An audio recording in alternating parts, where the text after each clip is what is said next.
পাহাড়ি অঞ্চলে এই বিশেষ মিষ্টিটা আমাদের কাছে শুধু খাবার নয়, একটা ঐতিহ্য, একটা স্বাদের স্মৃতি। আর এই মিষ্টির মূল উপাদান হলো আমাদের দেশি ওল, যাকে পাহাড়ে বহুদিন ধরে শরীরের শক্তি আর পুষ্টির জন্য ব্যবহার করা হয়। সবচেয়ে আগে ওলটাকে পরিষ্কার পানিতে ভালো করে ধুয়ে নিলাম, তারপর এর খোসা ছাড়িয়ে পনিরের মতো ছোট ছোট টুকরো করে কেটে রাখলাম।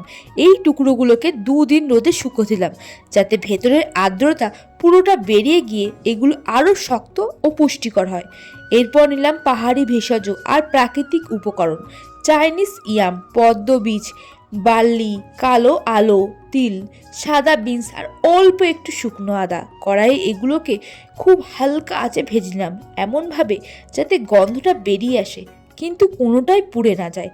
তারপর আমাদের পাহাড়ি ঐতিহ্যে মেশিনের সাহায্যে সেগুলো বানিয়ে নিলাম মিহি গুঁড়া। এবার একটা বাটিতে নিলাম অল্প আটা, শুকনো করা ওলের গুঁড়া, সঙ্গে কুচানো কাজু বাদাম, কিশমিশ, সামান্য কালো জিরা, আরও কিছু ড্রাই ফ্রুট আর চিমটা গোলমরিচ। সবশেষে দিলাম 1 বড় চামচের খাঁটি মধু, যা মিষ্টি শরীরকে দেয় প্রাকৃতিক শক্তি আর উজ্জ্বলতা। সব উপকরণ আস্তে আস্তে মিশিয়ে যখন মন্ডটা তৈরি হলো, তখন সেটাকে সামান্য একটা বড় পাত্রে নিলাম আর তারপর কিছুক্ষণের জন্য আরও একটু সিদ্ধ করলাম, যাতে এর স্বাদ 2 গুণ থেকে 4 গুণ হয়ে যায় এবং খেতেও অনেক টেস্টি মনে হয়।